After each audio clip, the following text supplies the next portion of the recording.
안녕하세요. 항상 채널을 재밌게 잘 보고 있는 주부 시청자입니다. 남편과 결혼한 후로 참 오랜 세월이 흘렀네요. 그동안 참 말도 많고 탈도 많은 결혼 생활이었지만 그래도 제가 남편 하나는 참 잘 고른 것 같아요. 저와 남편은 고등학교 동창입니다. 사실 학창시절 남편과 저는 그렇게 가까운 사이는 아니었어요. 남편은 언제나 주변에 친구들이 많고 인기도 많은 아이였고 저는 어울리는 친구 하나 없는 소심한 아이였거든요. 그 시절에야 다들 뭐 그렇게 넉넉한 형편은 아니었다지만 저희 집은 특히나 가난했습니다. 저희 어머니께서는 정말 지독한 자린고비셨어요. 저와 어머니, 아버지 세 식구가 살던 반지하 단칸방은 낮에도 햇빛이 잘 들지 않아 몹시 어두웠습니다. 그러나 어머니께서는 전기세가 아깝다며 불을 켜지 못하게 하셨고 항상 양초를 켜고 살았어요. 무슨 조선시대도 아니고 하루 종일 양초를 켜고 지낸다니 지금 생각해도 참 어이가 없습니다. 게다가 어머니께서는 수도세가 아깝다며 씻지도 못하게 하셨어요. 양치는 하루에 한 번, 몸 씻는 것은 일주일에 한 번 할 수 있었는데 그마저도 집이 아니라 대중 목욕탕에 가야지만 씻을 수 있었어요. 어머니께서는 빨랫감을 모아 일주일에 한 번씩 대중 목욕탕에 가셨거든요. 구석자리에 앉아 남들 눈을 피해 일주일 동안 쌓였던 빨래를 하셨는데 그럴 때마다 저는 정말 쥐구멍에 숨고 싶을 정도로 부끄러웠습니다. 어머니께서는 제게 빨래를 도우라고 하셨지만 저는 죽어도 그것만은 싫다면서 모르는 사람인 척 탕에 들어가 등을 돌리고 있었어요. 이봐요. 보자 하니까 언제까지 댁내 빨래 가져와서 우리 목욕탕에서 할 거예요? 내가 당신 그동안 빨랫감 들고 와서 빨래하는 거 모를 줄 알았어요? 똥이 무서워서 피하나 더러워서 피하지. 딱 봐도 정상적인 사고가 안 되는 사람인 것 같으니까 말 섞기 싫어서 참고 있었는데 정말 더 이상은 못 봐주겠네요. 애 데리고 부끄럽지도 않아요? 다시는 우리 목욕탕에 얼씬도 하지 말아요. 그날도 빨래를 하고 어머니를 도와 축축히 젖은 옷들을 가방 안에 꾹꾹 눌러 담고 있었던 와중 목욕탕 주인 아주머니께서 호통을 치셨고 결국 그날 이후로 어머니와 저는 동네 목욕탕을 이리저리 돌며 빨래를 하기 시작했어요. 그러나 그것도 잠시 얼마 지나지 않아 온 동네 목욕탕에서 출입 거부를 당했고 어머니께서는 왜 내 돈 주고 목욕하겠다는데 사람을 못 들어가게 막냐, 경찰에 신고할 거다 말도 안 되는 억지를 부리며 소리를 고리고래 지르셨습니다. 저는 그런 어머니가 너무나 부끄러워 도망가고 싶었지만 목욕탕을 따라다니지 않으면 일주일에 한 번씩 씻을 수 있는 기회조차도 얻을 수 없어 울며 겨자 먹기로 땅바닥만 보며 어머니를 졸졸 쫓아다녔어요. 저희 어머니의 병적인 절약은 그뿐만이 아니었습니다. 어머니께서는 화장실 변기물도 하루에 딱 한 번만 내리셨어요. 대변을 보든 소변을 보든 온 가족의 배설물들이 하루 종일 변기에 모여 있었고 당연히 위상상으로도 좋지 않고 아무리 가족이라고 한들 남의 배설물을 보는 것이 기분 좋은 일은 아니잖아요. 어머니께 사정사정을 하며 제발 변기물이라도 좀 편하게 내리게 해달라 부탁해보기도 했지만 어머니께서는 제가 변기물을 내리기라도 하면 불이 나게 달려오시며 몹시 성을 내셨습니다. 화장실에서 쓰는 휴지도 한 번 쓰고 버리시지 않고 뒀다가 서너 번은 더 쓰고서야 겨우겨우 버리셨어요. 휴지뿐만 아니라 집에 있는 모든 물건들이 마찬가지였습니다. 어머니께서는 한 번 산 물건은 절대 버리지 않으셨어요. 산 것들뿐만이 아니라 어디선가 주워오고 받아온 것들도요. 그래서 가게 홍보 같은 것들을 하며 나눠주는 휴지들도 꼭 4-5개씩 받아서 집에 모아두셨고 절대 쓸 일 없을 것 같은 물건들, 예를 들어 다 쓰고 남은 휴지심 같은 것들도 다 두면 어딘가 쓸 곳이 있다면서 버리기 아까워하셨습니다.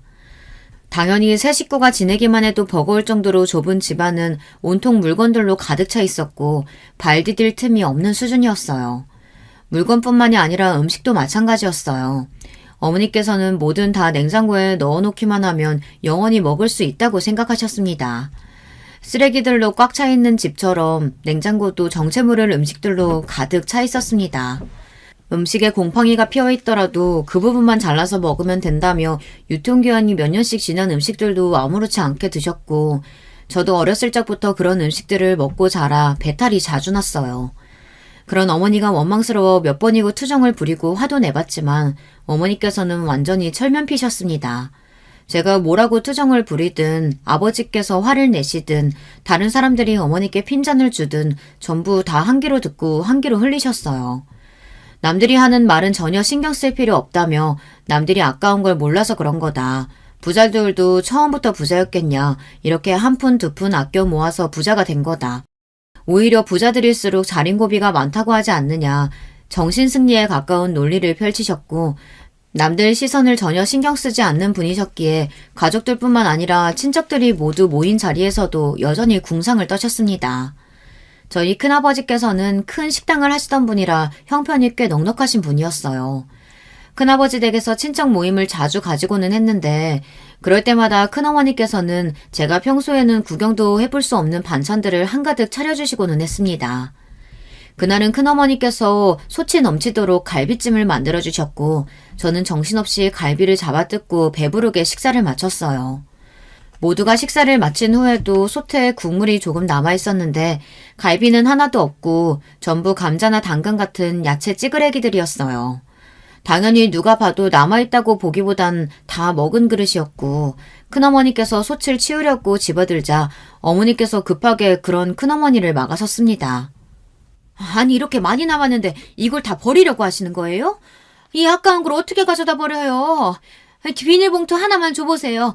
저희가 싸가서 먹을게요. 그리고 어머니께서는 비닐봉투를 가져와 남들 침이 다 섞여있는 국물을 국자로 싹싹 긁어 그 안에 넣으셨습니다. 살면서 어머니가 부끄럽다 여겨본 적이 참 많았는데요. 그날처럼 제 얼굴이 새빨개진 적은 처음이었어요.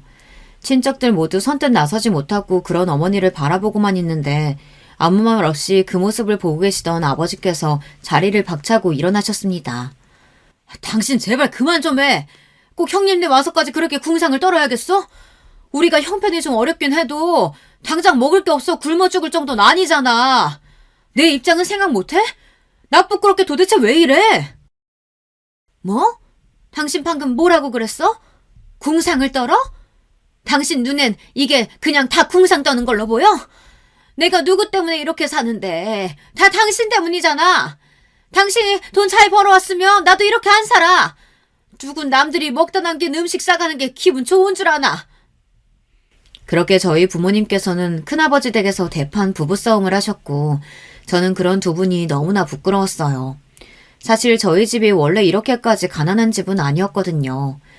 넉넉한 형편은 아니었지만 반지하 단칸방이 아니라 구축 빌라에 살았고 먹는 것 입는 것 하나하나 벌벌 떠며 살 정도는 아니었습니다. 집안이 눈에 띄게 기울어진 것은 아버지의 빚보증 때문이었습니다. 아버지가 중마고우로 여기시던 아저씨의 보증을 서주었고 그 아저씨가 행방불명이 되면서 저희 가족이 빚더미에 오르게 되었거든요. 그 뒤로 어머니의 병적인 절약이 시작되었고 아버지도 그 사실을 알고 계셨기에 그동안 아무 말 없이 참아오셨던 것이었어요. 그 싸움 이후로 아버지와 어머니 사이는 점점 더 골이 깊어지기만 했고 결국 그렇게 두 분은 갈라서게 되었습니다. 저는 아버지를 따라가고 싶었지만 여러 가지 이유로 어머니와 함께 살게 되었어요. 아버지와 이혼한 후로 어머니의 절약은 점점 더 심해졌습니다. 어머니께서는 식당에서 일을 하기 시작하셨는데 매일같이 남은 반찬을 싸오셨어요. 물론 남은 음식을 버리기보단 먹는 것이 환경을 위해서 좋겠죠. 그렇지만 문제는 반찬뿐만이 아니었습니다. 어머니께서는 휴지, 이쑤시개 등 식당에서 사용하는 모든 물건들을 몰래 가져오셨어요. 처음에는 적은 양이었지만 날이 갈수록 정도가 심해졌고 결국 식당에서도 그 사실을 알게 되었는지 어머니께 해고 통보를 했습니다. 식당에서 잘린 이후로 어머니께서는 청소일을 시작하셨어요. 청소일을 하시며 일터에서 조금 멀쩡해 보이는 쓰레기들을 모두 집으로 가져오셨습니다. 안 그래도 여러 가지 잡동사니들로 발 디딜 틈이 없는 집인데 날이 갈수록 물건들이 늘어나니 너무나 스트레스였어요. 제발 그만 가져오시면 안 되냐 화를 내봐도 멀쩡히 다시 쓸 수 있는 것들인데 어떻게 버리냐며 막무가내셨습니다. 제가 학창시절 내내 가지고 다녔던 가방도 겨울에 입었던 외투들도 전부 어머니께서 주워오신 것들이었어요. 당연히 남들이 쓰다 버린 것을 사용하고 싶지 않았지만 어머니께서 새 것을 사주실 리가 만무하니 울며 겨자먹기로 들고 다녀야만 했습니다. 잘 씻지도 못하고 가지고 다니는 물건들도 모두 더럽고 낡은 것들이니 당연히 학교 친구들은 저를 싫어했어요. 냄새가 나니 가난한 아이니 하면서요. 타고난 성격이 그리 활발한 편은 아니라 저를 싫어하는 아이들에게 먼저 나서서 친한 척 말을 걸 만한 뻔뻔함은 없었고 결국 저는 그렇게 학창시절 내내 친하게 지내는 아이 한 명 없이 외로운 시간을 보냈습니다. 그런 와중에 저를 유일하게 챙겨주었던 사람이 바로 남편이었어요. 남편은 반장이었는데 물론 반장이기 때문에 저를 챙겨주었던 것도 있겠지만 그래도 저는 그런 작은 친절에도 몹시 감동이었습니다. 반장은 돈이 없어 준비물을 챙겨오지 못했던 제게 본인 것을 반 잘라 나눠주기도 하고 짝을 지어 해야 하는 숙제나 활동에 본인이 나서서 제 짝이 되어주기도 했어요.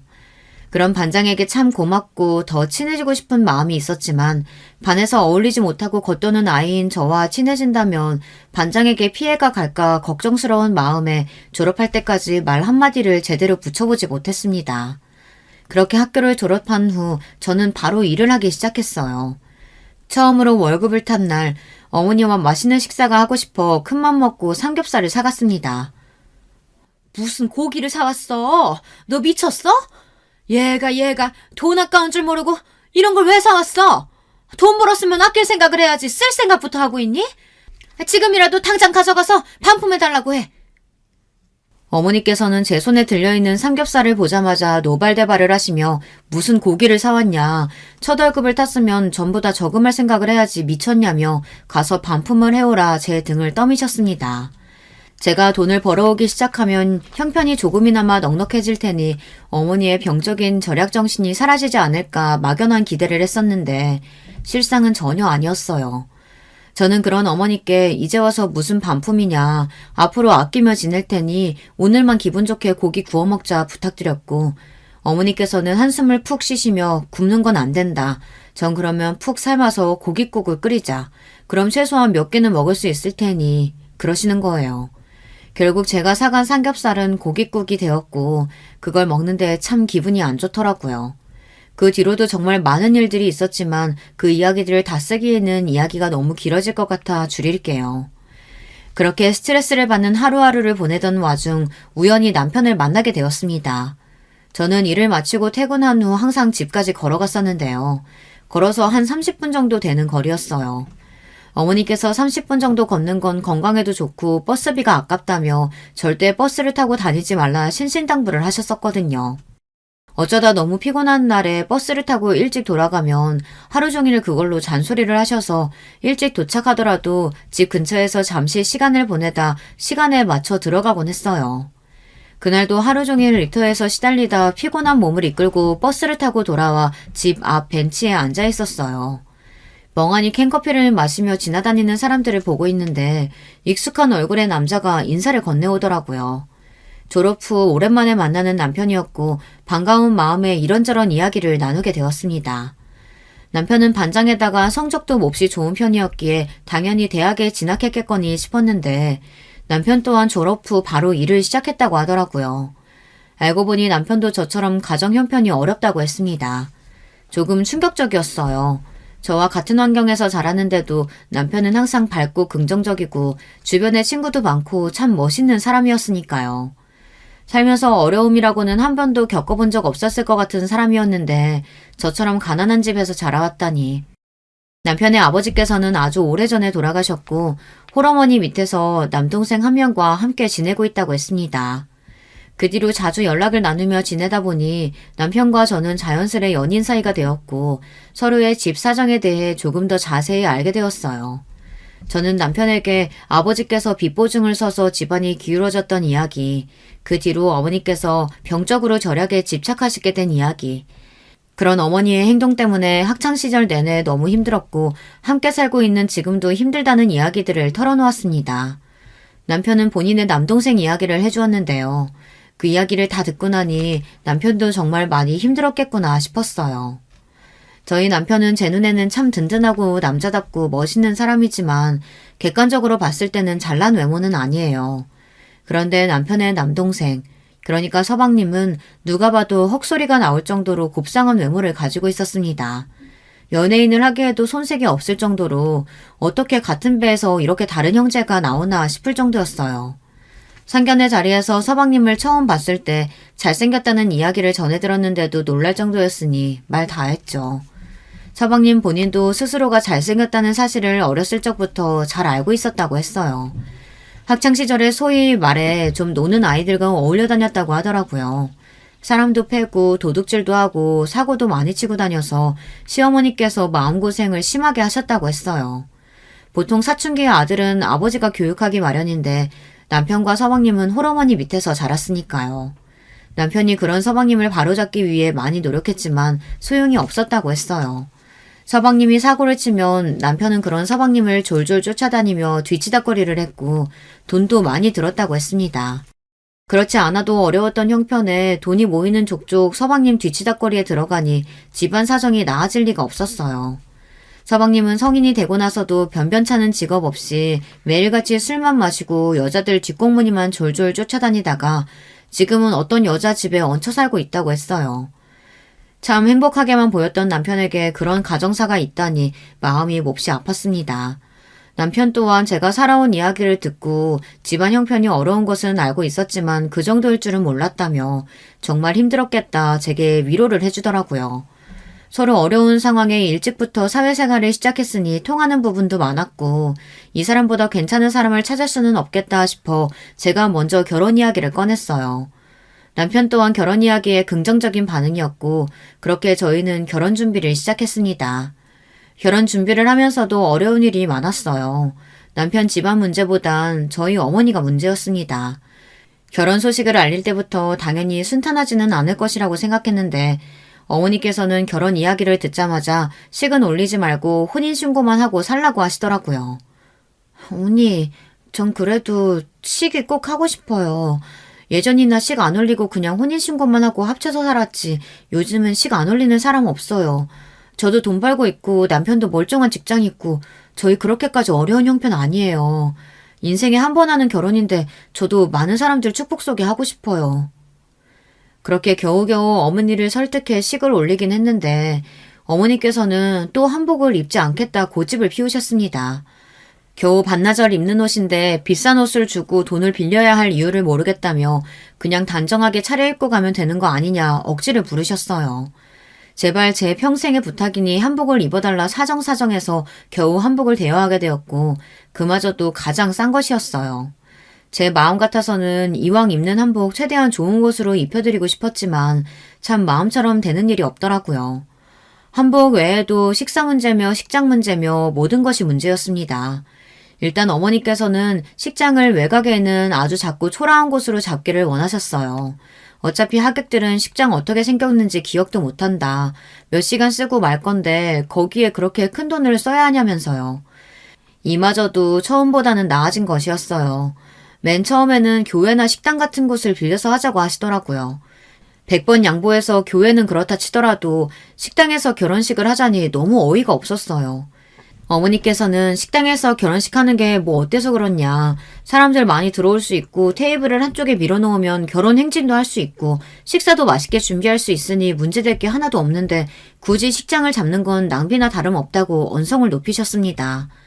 아무리 그래도 식당에서 식을 올리고 싶지는 않았고 저나 남편이나 종교를 믿는 사람도 아니라 교회 결혼도 하고 싶지 않았어요. 결국 어머니 고집을 꺾지 못하고 낡고 오래된 식장에서 식을 올리게 되었고 문제는 거기서 끝이 아니었습니다. 다음 문제는 바로 식사였어요. 저는 적어도 저희 결혼을 축하해주기 위해 모인 하객분들께 갈비탕 한 그릇 정도는 제대로 대접하고 싶었는데 어머니께서는 원래 옛날부터 경사스러운 날에는 잔치국수를 먹었다며 하객분들에게 잔치국수 하나 정도면 충분하다고 하시는 거예요. 요즘 세상에 식장에서 잔치국수라니 말이 됩니까? 그렇지 않아도 식장이 외곽에서 찾아오기 힘드실 텐데 기껏 축하해주려고 자리했더니 나오는 밥이 꼴랑 잔치국수라니 저라도 기분 상하겠어요. 그 부분은 도저히 어머니 의견을 받아들일 수 없어 결국 식사는 갈비탕으로 결정되었고 대신 답례품이 비누가 되었습니다. 원래는 수건을 드리려고 했지만 어머니께서 이것만은 절대 양보 못한다며 하객들한테 전부 수건 하나하나 돌리면 돈이 얼마나 들겠냐. 작은 비누 하나씩만 줘도 충분하다. 어차피 결혼 축하해주려고 모인 사람들인데 뭐 얼마나 큰 선물을 기대하겠냐 고집을 부리시는 통에 결국 저희의 결혼식 답례품은 비누가 되었어요. 하나하나 어머니와 상의하고 처리하는 일이 난관이었지만 그래도 어찌어찌 결혼을 무사히 하기는 했습니다. 결혼 후 저와 남편은 작은 빌라에서 함께 살기 시작했어요. 둘이 살림을 합쳤다고 해서 갑자기 형편이 넉넉해지고 그러진 않았지만 그래도 평생 동안 지독하게 시달려오던 어머니의 그늘에서 벗어나 살 수 있다는 사실만으로도 충분히 행복했습니다. 그 후로 떡두꺼비 같은 아들도 낳고 아들을 낳은 후로는 일을 그만두고 집에서 살림을 하며 지내기 시작했어요. 어머니의 병적인 절약을 몹시 혐오하기는 했지만 저도 오랜 시간 어머니와 지내며 몸에 밴 절약 습관이 완전히 지워지지는 않았어요. 아무리 싫다 했어도 그런 습관을 가지고 살아온 세월은 무시할 수가 없더라고요. 그렇게 싫어하시던 어머니가 하시던 행동을 제가 똑같이 하고 있다는 걸 깨달았을 때 어찌나 자괴감이 들던지요. 여러분은 태어나서 한 번이라도 휴지를 재활용해 본 적 있으신가요? 식사할 때 입을 닦았던 휴지를 버리지 않고 뒀다가 그 휴지를 반으로 접어서 식탁을 닦고 또 반대로 접어뒀다가 나중에 물 흘린 자국을 닦는다든가요. 저희 어머니께서는 평생을 그렇게 사셨거든요. 저는 그 정도까지는 아니었지만 습관적으로 물건을 재사용하기는 했어요. 한번 사용한 물건을 쉽게 버릴 수가 없더라고요.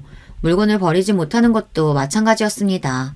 어머니께서 잡동사니들을 잔뜩 쌓아놓고 사시는 걸 정말 싫어했으면서도 저도 쉽게 물건을 못 버리겠는 거예요. 예를 들면 고장난 가전용품들이요. 제대로 갈리지 않는 믹서기나 돌아갈 때마다 팬이 덜컹덜컹 거리는 오래된 선풍기를 버리지 못하고 창고에 넣어두었어요. 분명 다시 사용할 일이 없다는 걸 알면서도 겉으로 보기에는 멀쩡하니 버릴 수가 없었어요. 한참을 놓아두었다가 결국 대청소하면서 다 가져다 버리기는 했지만 어머니께 물려받은 절약 습관은 이것뿐만이 아니었습니다. 사은품 같은 걸 나눠주는 곳에서는 꼭 2개, 3개씩 받아오게 되었고 사용하지 않을 때는 무조건 코드를 뽑아놓아야 마음이 편해졌어요. 조금이라도 싼 물건을 샀기 위해 100원, 200원 가격을 비교하며 물건을 샀고 식재료뿐만 아니라 남편이나 아들의 옷 같은 것들도 마찬가지였어요. 물론 어머니처럼 헌옷수거함에서 버려진 옷을 주워온다거나 남들이 입던 옷을 입히거나 하지는 않지만 저도 모르게 아무리 품질이 좋다 하더라도 비싼 물건들에는 손이 가질 않더라고요. 남편은 그런 저와 다르게 아들과 제 물건을 살 때는 조금 비싸더라도 좋은 것을 사주려고 했어요. 본인 밥값을 아껴가면서까지요. 외식을 하더라도 싼 메뉴만 찾아다녔고 아들이 비싼 것을 먹고 싶다고 해도 억지로 마음을 돌려 싼 식당을 찾아갔어요. 그러면서도 저는 스스로의 모습이 참 싫었던 것 같아요. 내가 왜 이럴까? 내가 그렇게 싫어하던 어머니의 궁상맞은 모습을 내가 그대로 따라하고 있구나. 남편도 그런 저를 보며 궁상 떤다고 생각할 것 같았고요. 그러나 남편은 제가 조심스레 그 이야기를 꺼냈을 때 전혀 그렇게 생각해 본 적 없다며 본인 벌이가 많은 편이 아니니 아끼고 살면 좋지 않겠냐. 당신이 집에서 알뜰하게 살림을 해줘서 항상 고맙게 생각하고 있다. 칭찬을 해주었습니다. 그렇다고 돈을 무조건 아껴야 한단 말은 아니야. 사람이 먼저지 돈이 먼저가 되면 안 되니까. 조금 어려운 형편이더라도 가끔은 무리해서 맛있는 것도 먹으러 가고 아들이 비싼 장난감 갖고 싶다고 하면 내 용돈 줄여서라도 사주고 당신 생일에는 비싼 명품은 못 사더라도 백화점 가서 코트 한 벌 정도 마련하고 그렇게 지내자. 우리 너무 돈에 얽매여 살지는 말자. 그런 남편의 말에 저도 모르게 눈물이 나더라고요. 항상 느끼는 거지만 내가 남편 하나는 참 잘 골랐구나 싶었어요. 그렇게 행복한 결혼 생활이 이어지던 어느 날 결혼 후 처음으로 저희 어머니를 시댁에 모시고 식사를 하게 되었어요. 그날은 시어머니의 생신이셨고 저희 어머니와 저희 부부 그리고 시어머니, 서방님 5명이서 시댁에서 소박하게 생신상을 차려놓고 저녁 식사 자리를 가졌습니다. 솔직히 저는 불안한 마음이 컸어요. 저희 어머니의 병적인 절약 정신을 서방님과 시어머니께서는 모르고 계셨으니까요. 어머니께 몇 번이고 나쁘끄러운 짓 하지 말아달라 신신당부를 드리긴 했지만 원래 남의 말을 귓등으로 들으시는 분이셨으니까요. 그렇게 불안불안한 식사 자리가 끝나고 슬슬 돌아갈 채비를 하고 있는데 어머니께서 어딜 가셨는지 보이질 않는 거예요. 아니, 지금 뭐 하시는 거예요? 갑자기 들려온 서방님의 목소리에 저는 급하게 목소리가 난 쪽으로 향했고 창고 앞에 저희 어머니와 서방님이 마주보고 서 있었습니다. 어머니께서는 창고 문 앞에 쌓여있던 두루마리 휴지를 가방 안에 넣고 계셨어요. 어머니, 뭐 하시는 거예요, 지금? 아니, 여기 휴지가 많길래 마침 우리 집에 휴지가 다 떨어져서 사돈 사이에 휴지 하나 정도는 빌려갈 수 있는 거 아니니? 제가 그렇게 말씀드렸잖아요. 어떻게 시댁까지 와서 이러세요? 휴지는 제가 10개고 100개고 사드릴 테니까 제자리에 두세요. 예, 내가 무슨 도둑질이라도 했냐? 왜 그렇게 오바야? 사람 민망하게. 됐다, 됐어. 어머니께서는 적반하장으로 화를 내시며 휴지를 던지듯 내려놓으셨고 저는 정말 너무나 부끄러워 자리를 뛰쳐나가고 싶은 심정이었어요. 그날 이후로 저는 절대로 시댁 식구들과 어머니가 함께하는 자리를 만들지 않았어요. 시댁 식구들 앞에서 어머니 이야기를 꺼내지도 않았어요. 시어머니께서도 그런 저의 마음을 이해하시는지 그날 일이나 어머니에 대해서 자세히 캐묻지 않으셨습니다. 그러던 어느 날 서방님이 결혼을 한다는 소식이 들려왔어요. 전부터 빌부터 살던 여자와 결혼을 하게 되었다는데 솔직히 좀 의외였습니다. 솔직히 말해서 서방님이 얼굴만 잘생겼지 제대로 할 줄 아는 거 하나 없는 한량에 성격도 불같은 편이었거든요. 신랑감으로서는 완전히 빵점이라고 할 수 있었죠. 도대체 어떤 여자가 저렇게 한량 같은 남자를 데리고 사는 것도 모자라 결혼을 하려고 하나 싶었습니다. 동서가 될 여자는 대기업에 다니고 있었고 나이가 많았어요. 저보다 5살가량 많았으니 서방님과는 거의 띠동갑 뻘이었죠. 그래도 능력은 좋은지 꽤 높은 직급에서 일하고 있더라고요. 연봉이 억소리가 나올 정도였으니 남자 하나 먹여 살리는 것쯤은 일도 아니었겠죠. 뭐 본인이 능력이 있으니까 집에서 살림하고 잘생긴 남편 두고 살면 그것도 나쁘지는 않겠다 싶었습니다. 서방님의 성격과 과거를 전부 다 알고 있는 저로서는 남편감으로 절대 사절이지만요. 그렇게 상견례 날이 되었고 동서를 처음 만나니 사람은 끼리끼리라는 말이 괜히 있는 게 아니라는 생각이 들었어요. 속된 말로 동서는 정말 너무 싸가지가 없었습니다. 솔직히 애가 얼굴 빼고는 볼 게 아무것도 없잖아요.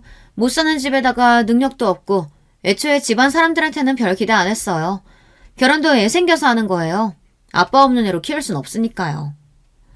동서는 키도 몹시 작고 뚱뚱한 체형에 한눈에 봐도 예쁜 외모는 아니었어요. 사람을 외모로 판단해서는 안 되지만 성격도 그렇고 외모도 그렇고 능력이 그렇게나 좋은데도 그 나이까지 시집을 못 간 이유가 있지 않을까 싶었습니다. 동서는 저희 부부는 물론 시어머니께도 완전히 위아래가 없이 굴었고 상견례 자리 내내 시건방진 말들만 내뱉었어요.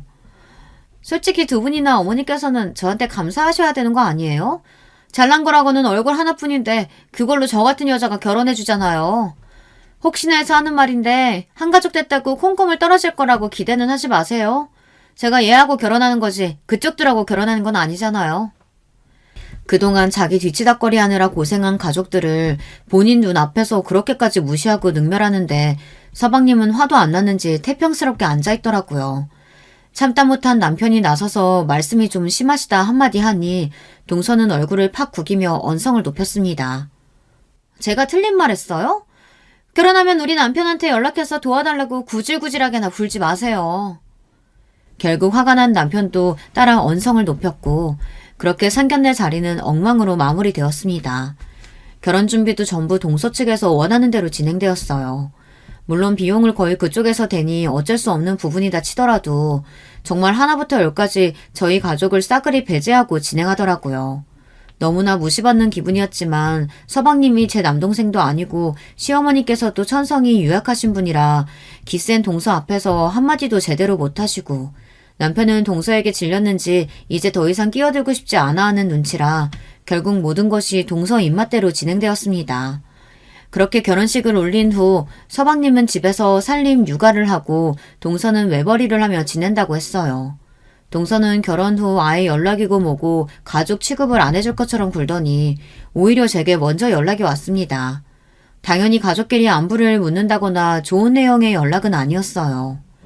형님, 집에서 살림하면서 지내신다면서요? 어차피 남는 게 시간 아니에요? 우리 남편이 애를 너무 못 보더라고요. 형님이 오셔서 애 좀 봐주세요. 돈은 넉넉하게 드릴게요. 동서는 매사에 뭐든지 돈 타령뿐이었어요. 돈이면 뭐든지 다 된다고 생각하는 것 같았습니다.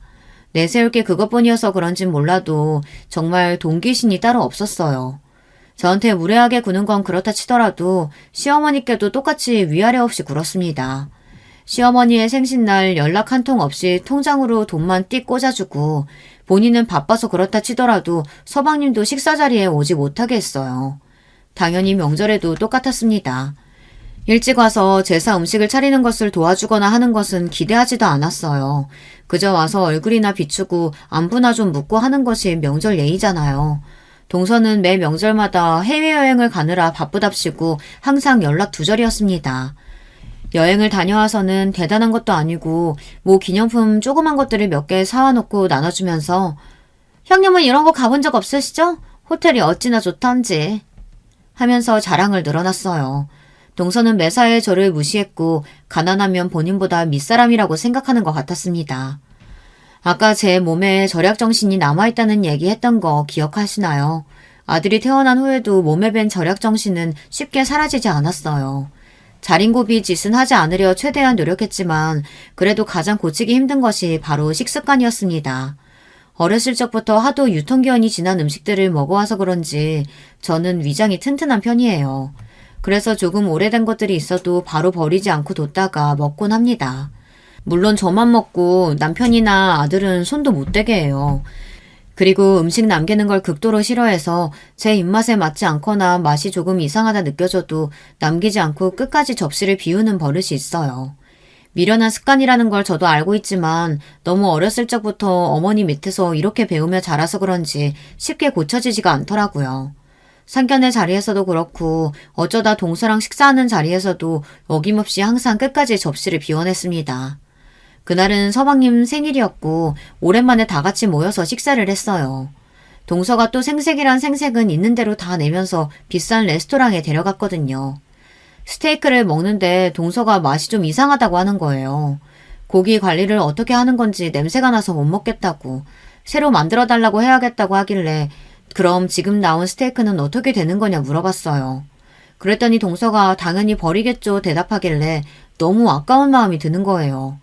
그래도 이런 고급 식당에서 나온 음식이면 상하거나 문제 있는 고기는 아닐 텐데 아쉬운 마음에 스테이크를 빤히 쳐다보고 있으니 동서가 코웃음을 쳤습니다.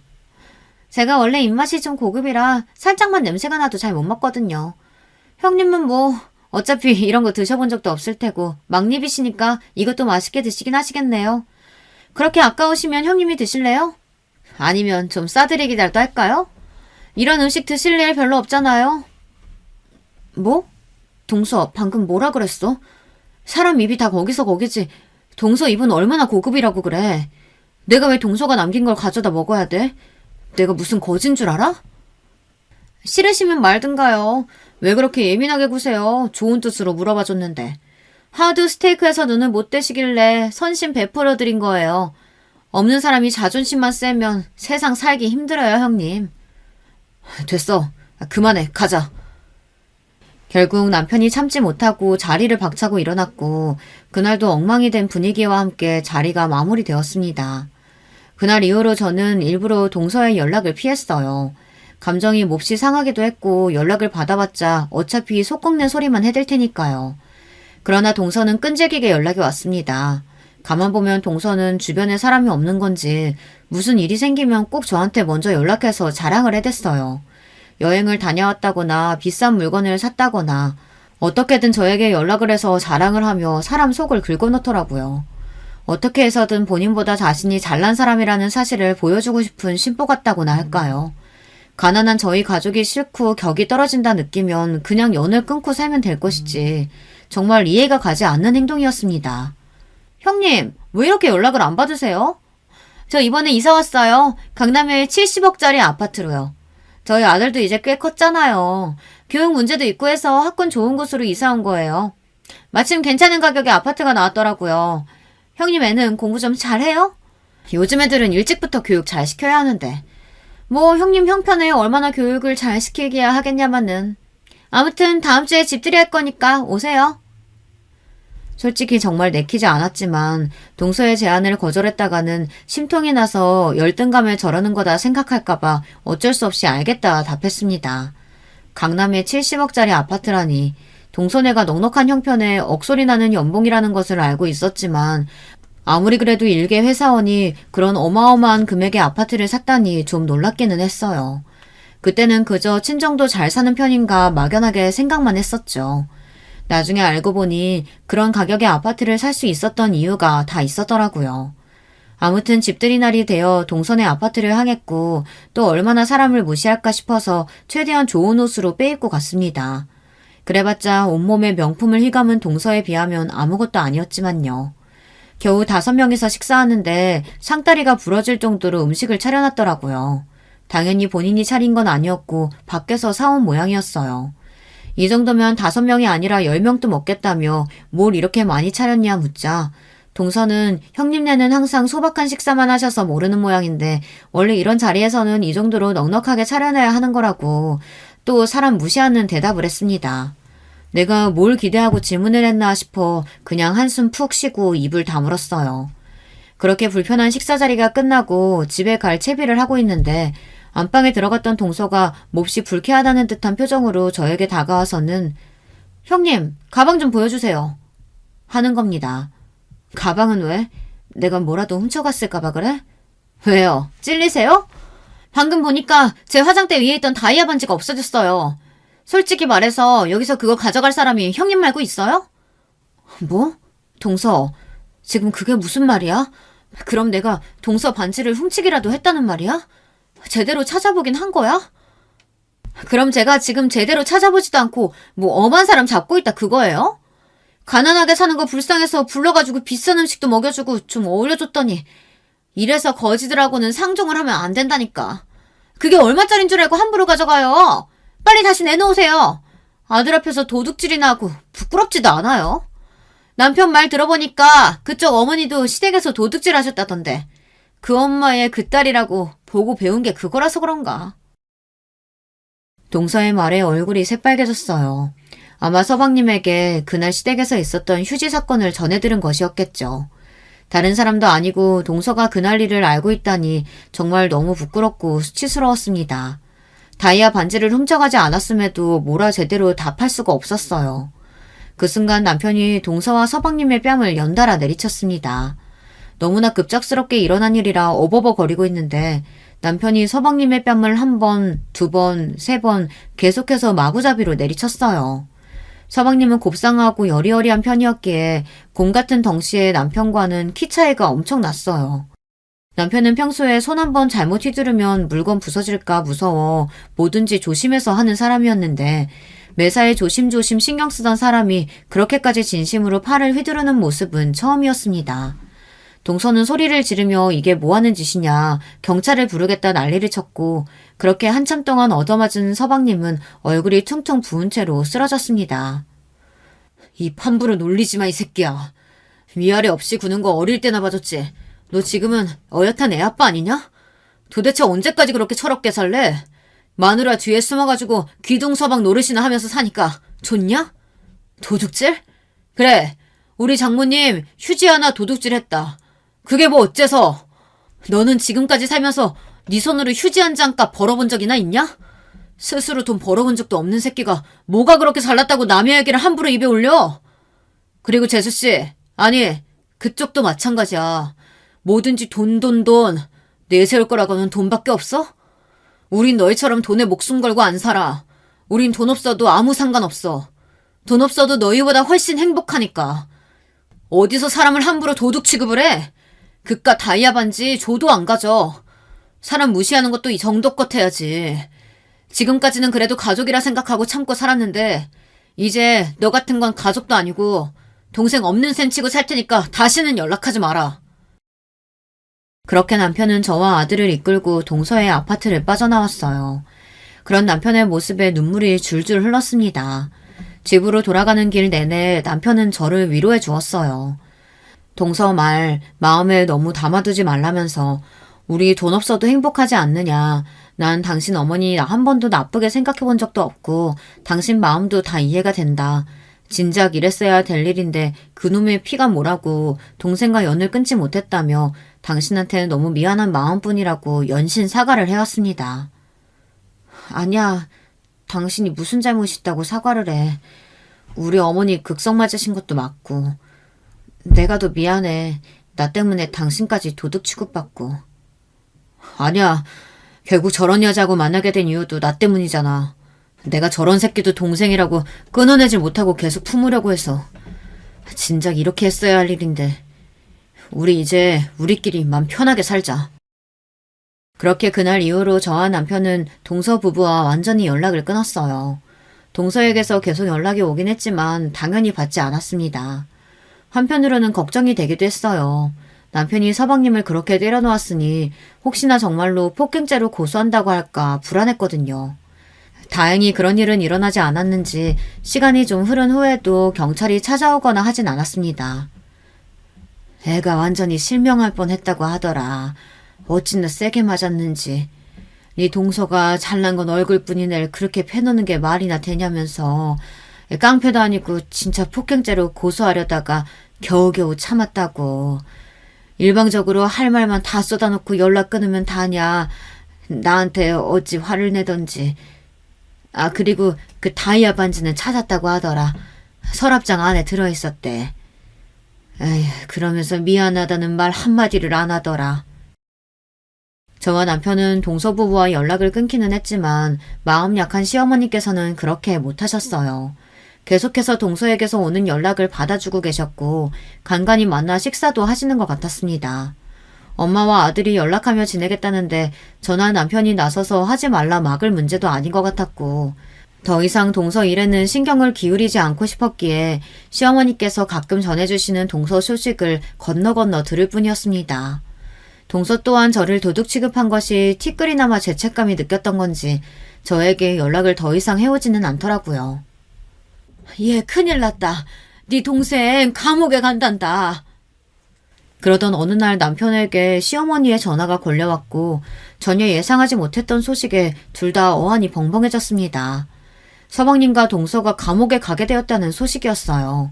갑자기 감옥이라니 동서가 좀 싸가지가 없기는 했어도 감옥에 갈 정도로 큰 범죄를 저지를 정도인 줄은 몰랐는데 게다가 동서 혼자도 아니고 서방님이랑 같이 불같은 서방님 성격에 사람을 팼다거나 사고를 쳤다거나 이상한 일은 아니었지만 아무리 생각해도 둘이 함께 감옥에 갈 만한 일이 떠오르질 않았습니다. 글쎄, 회사 돈을 횡령을 했단다. 자그마치 금액이 몇십억은 된대. 지금까지 계속 회사 돈으로 그렇게 자랑을 해왔던 거야. 알고 보니 동서는 지금까지 일하던 회사에서 공금을 횡령해왔던 것이었어요. 동서가 재무 쪽에서 일을 하고 있었거든요. 정말 상상도 못했던 일이었습니다. 도련님도 동서를 도와 돈 세탁을 하기 위해 대포통장이나 이런저런 잔심부름을 도맡아서 하고 있었다고 했어요. 어쩐지 아무리 돈을 잘 번다고 하더라도 회사 다니는 사람이 70억 아파트라니 이상하다 생각했는데 모든 돈이 다 회사 공금이었던 것이었습니다. 무리해서 비싼 아파트로 이사를 하는 바람에 공금에 손을 조금 많이 댔고 결국 꼬리가 길어져 밟히게 된 것이었죠. 관련된 기사도 나왔더라고요. 세상 살다 보니 동서와 서방님이 주인공인 범죄 기사를 읽게 될 줄은 정말 상상도 못했습니다. 참 그동안 돈거렸던 것이 저렇게까지 돈에 미친 사람이어서 그랬나 싶기도 하고요. 이제라도 그동안의 범죄가 모두 밝혀져서 죗값을 받게 된 것이 다행이죠. 물론 시조카에게는 조금 안 된 일이긴 하지만 솔직히 속은 좀 시원했습니다. 그동안 동서가 저를 돈 없다고 얼마나 무시를 해왔나요. 돈 좀 있다고 사람을 벌레만도 못한 취급을 하질 않나. 본인이 먹다만 음식을 강아지 주듯이 넘겨주질 않나. 게다가 저를 도둑으로 몰아가며 선을 넘은 말들까지 했으니 사람은 원래 뿌린 대로 거두는 법이라 했습니다. 이번 기회에 감옥에서 제대로 죗값 치르고 교화되어 제대로 된 사람이 되어서 나오길 바라는 마음이에요. 물론 동서 성격을 생각해보면 가능할까 싶긴 하지만요.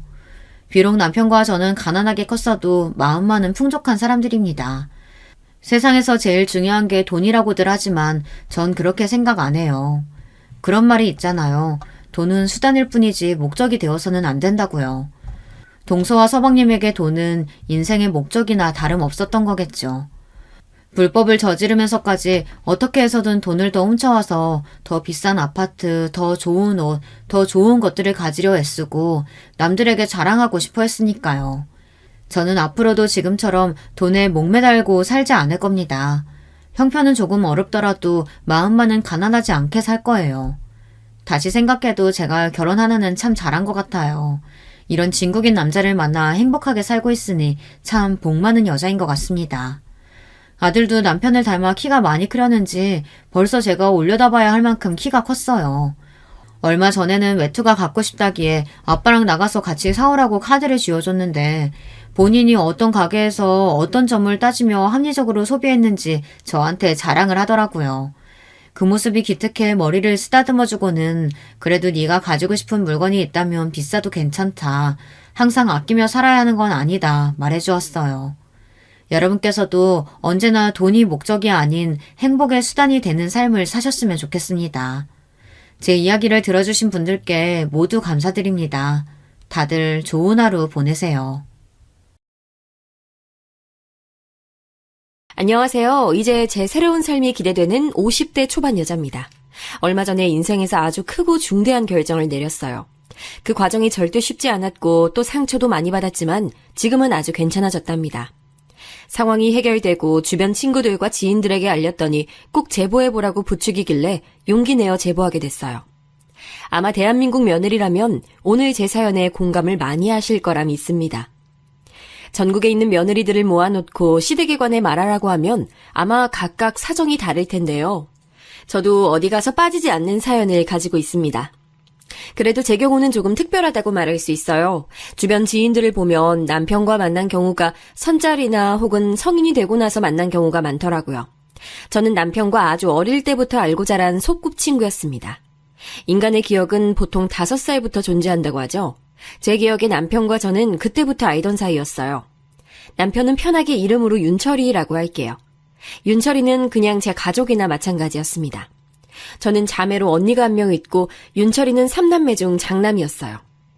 그런데 윤철이네 막내는 늦둥이라 우리가 초등학교 때까지 없었으니 서로 집안엔 자매, 형제만 있던 상황이었습니다. 그런데 바로 옆집에 살았던 사이여서 서로 왕래가 잦았어요. 우리 집에는 남자아이가 없으니 부모님도 윤철이를 좋아했고 반대로 윤철이네 집에 그때는 여자아이가 없으니 저를 예뻐하셨어요. 제 기억에 학교에 가기 전부터 서로 동네에서 하도 붙어 다녀서 동네 주민들이 우리를 한 몸으로 생각하셨죠. 소심하고 내성적인 언니와 달리 저는 어렸을 때부터 활동적이고 매우 밝았어요. 그래서 여자친구들하고만 노는 언니보다는 윤철이와 노는 게 그때는 더 좋았습니다.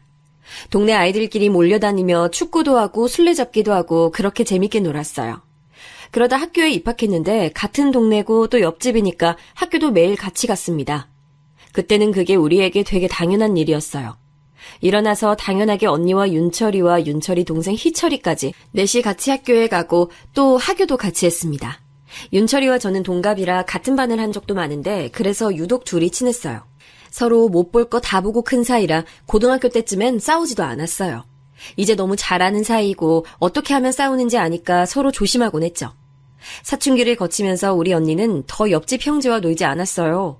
워낙 소심하고 생각이 많던 언니라 남자아이들과는 말이 통하지 않는다고 생각했나 봐요. 그리고 또 언니는 여자 고등학교에 입학해서 더 그랬고요. 저는 반면 고등학교를 동네에 있던 공학고등학교에 입학했는데 윤철이도 그 학교를 입학했어요. 그래서 그때도 같이 학교에 가고 집에 오곤 했습니다. 그렇게 학창시절을 보내고 대학에 입학했어요. 성인이 되고 나서 저는 인생에 큰 변화가 많았습니다. 사실 저희 집은 동네에서 손꼽히는 여유 있는 집이었어요. 윤철이네 집도 가난한 편은 아니었는데 저희 아빠가 워낙 잘 나가셨습니다. 아빠는 사업을 하셨는데 워낙 오래전이라 자세히 기억은 나지 않지만 우리 고향이 지방에 있는 해안가 동네였거든요. 거기서 생선 관련 유통 일을 하셨어요. 처음에 작게 시작했던 일이 시간이 지나면서 크게 된 경우였습니다. 제가 중학생 때는 아빠가 너무 바빠서 얼굴을 잘 보지도 못했어요. 그래도 아빠 덕분에 부족하게 크진 않았으니 다행이었습니다. 여유 있는 집이라 언니는 클래식 음악을 전공할 수 있었어요. 저는 예체능 쪽으로 재능이 없어서 시작하지 못했는데 언니는 음악을 상당히 잘해서 지원을 많이 받았습니다. 언니가 서울에 있는 대학에 입학해서 고등학생 때 제가 놀러 갔던 적이 있어요. 그때 언니의 대학 생활을 보고 좋은 의미로 충격을 받아 열심히 공부하게 됐죠. 고등학교 때는 그래서 윤철이와 예전처럼 친하게 지내진 못했습니다. 윤철이도 공부하느라 바빴고 저도 공부에 미쳐 살았으니 서로 그냥 도서관에서 같이 공부했던 기억이 나네요. 그렇게 고등학교를 졸업하고 윤철이도 저도 서울에 있는 대학에 가게 됐습니다. 열심히 공부했던 보람이 느껴졌어요. 아주 운 좋게도 윤철이네 학교와 제가 다녔던 학교가 서로 붙어 있어서 대학에 가서도 윤철이와 연락은 꾸준히 하게 됐어요. 그래서 고등학교 때보다 대학생 때 서로 더 같이 붙어 다녔던 것 같아요.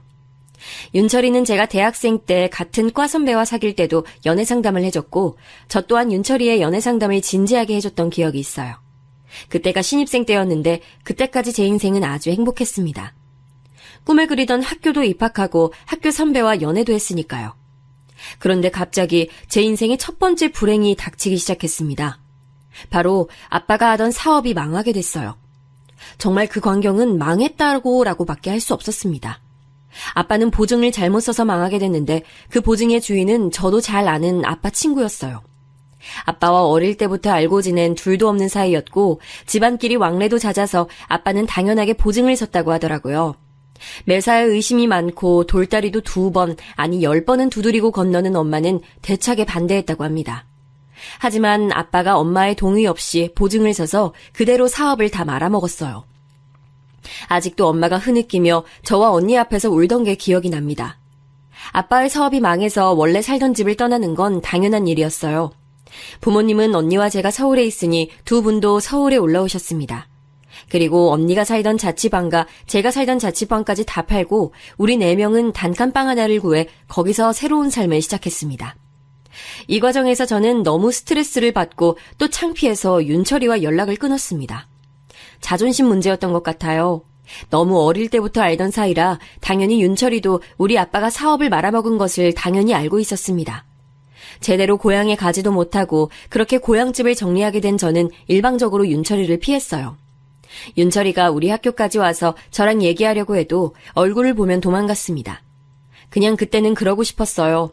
윤철이 얼굴을 보는 게 민망했고 그냥 고향 사람이라는 말만 들어도 제가 피했거든요. 안 좋게 고향을 떠났으니 어쩔 수 없었죠. 아버지가 고향에서 크게 사업하던 사람이라 우리 집을 아는 사람도 많았고요. 그러니 바로 옆집 살던 윤철이는 당연히 불편했습니다. 야, 너 진짜 나랑 얘기 안 할 거야? 아, 도대체 뭐가 문제야? 윤철이는 나중에 화가 나서 제발 얘기를 하자고 저를 붙잡았는데 저는 그럴수록 도망치기 바빴습니다. 그리고 군대에 입대했는지 얼마간은 연락이 완전히 끊겼어요. 그런데 몇 년 후 제대했는지 저를 또 찾아왔습니다. 너 이번에도 도망가지 마. 도대체 왜 도망가? 내가 너한테 그런 존재야? 야, 조용히 말해. 사람들 다 쳐다보잖아. 그럼 네가 도망 안 가면 되잖아. 날 피하는 이유가 뭔데? 윤철이의 일방적인 연락으로 그렇게 우리는 다시 인연을 유지하게 됐습니다. 그때가 제가 제일 힘들게 살던 때라 사실 마음속으로는 얼마나 고마웠는지 몰라요. 저는 대학을 졸업하고 직장을 구했는데 첫 사회생활이 쉽지 않더라고요. 그때도 윤철이가 옆에서 저를 일부러 웃겨주고 의지하게 해줬어요. 그러면서 일부러 우리 아빠나 집안에 대해 말을 꺼내지 않았습니다. 저는 그게 참 고맙더라고요. 그러다 윤철이의 졸업식이 있어서 제가 가게 됐습니다. 그리고 거기서 윤철이 부모님을 만나게 됐어요. 어머, 정아야, 오랜만이네. 부모님은 어떻게 지내시니?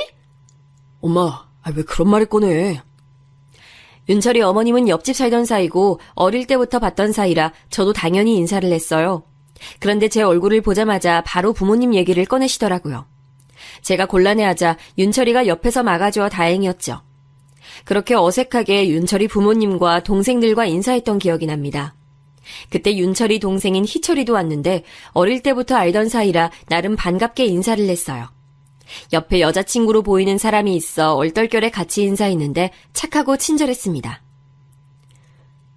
누나, 오랜만이에요. 제 여자친구예요. 지금 의대 다니고 있는데 누나랑 동문이에요. 아, 안녕하세요. 처음 뵙겠습니다. 얘기 많이 들었어요. 네, 안녕하세요. 동문이라니 더 반가워요. 졸업 후 윤철이도 번듯한 대기업에 취업해서 서울에서 지내게 됐어요. 퇴근하고 종종 만나서 술도 마시고 주말엔 한강으로 놀러가고 드라이브도 하고 지냈습니다. 그렇게 우리는 친구에서 연인으로 발전하게 됐어요. 저는 처음에 결혼하자는 얘기를 듣고 기분이 마냥 좋진 않았습니다.